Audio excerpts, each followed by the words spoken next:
though he was underweight for a heavyweight. Iron Mike Tyson was one of the most feared boxers of all time. He had speed, he had agility, he had quickness. He intimidated his opponents in and out the ring. It was must-see TV when Mike Tyson was gonna fight. But you better be there in the first or second round, because if you wasn't, the fight was already over. The youngest man to ever win the heavyweight belt. Though he made a lot of mistakes in his career, the one thing he did regret was the food that he put into his body. Iron Mike is going to reveal a commercial at this year's Super Bowl, Super Bowl 60. Take a listen. My sister's name was Denise. She died of obesity at 25. She had a heart attack. I was so fat and nasty. I would eat anything. I was like 345 pounds. Quart of ice cream every hour. I had so much self-hate when I was like that. I just wanted to kill myself. We're the most powerful country in the world, and we have the most obese, fudgy people. Something has to be done about processed food in this country.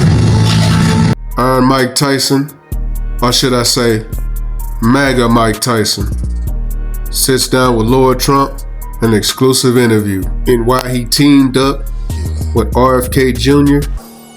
to promote healthier eating for kids, young adults, and adults alike.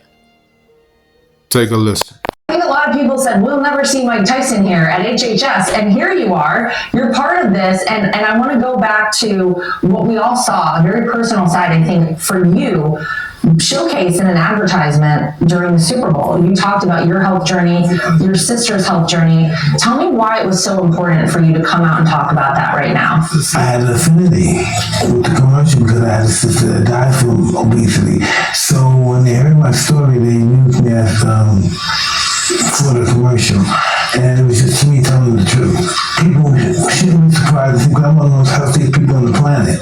So they should think that I want to be a participant in this, and I'm affected, of course, not only by my sister, but by my daughter, but it's my friends. You know, they just can't stop picking up the food. It's because the ultra-processed food is a narcotic more than it is anything, a nutritionist. Never thought about it that way, that the food that we eat is a narcotic. Because the thing is, sometimes we know we shouldn't be eating the food, but because we're so addicted to it and our bodies are programmed to continue eating it, we just continue to do it. So Mike might be right.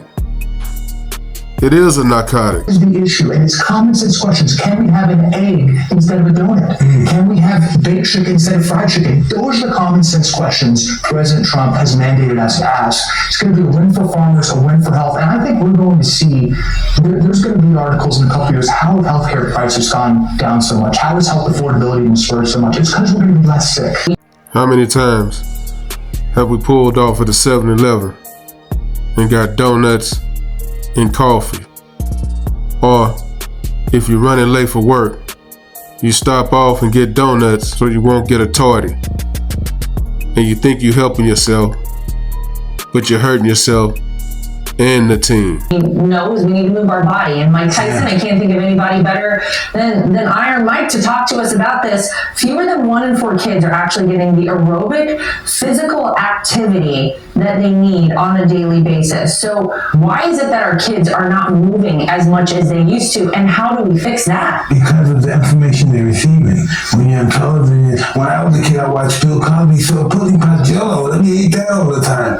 And the information that they're receiving, and that's the reason why they're eating bad. Well, we have to put good information out there. Well, we know that there was the Pete and Bobby challenge. Could we see the Mike and Bobby challenge at some point? Would you come up with a workout that maybe we could have kids do in school? I'm the kind of guy, I'm used to running's the best thing. The best workout you can do is running. And if you can't run somewhere, just walk.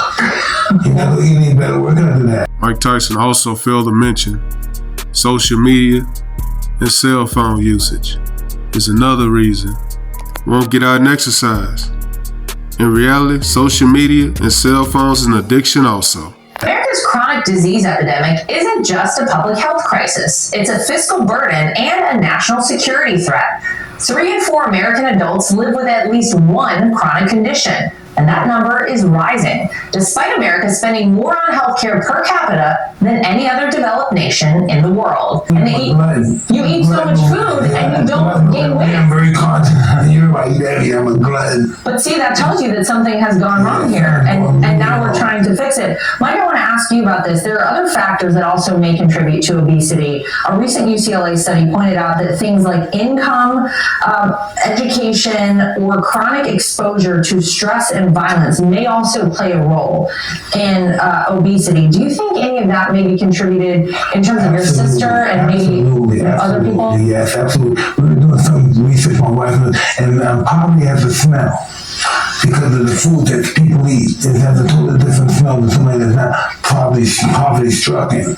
And so that's what it's just, it's really bad stuff, really bad stuff. And it's really easy to have people eat good food, but people want to eat ultra processed food because they're addicted and it's a narcotic pretty much. But if you could each kind of give one line of advice to people out there who might be watching, just something they can take away to make themselves feel better, to get their life and their health on the right track. I just know activity, constant movement, walk to the store instead of taking a car to the store. Just stay active all the time, much as possible. You don't have to work out, run 10, 20 miles, but just be active. You know what I mean?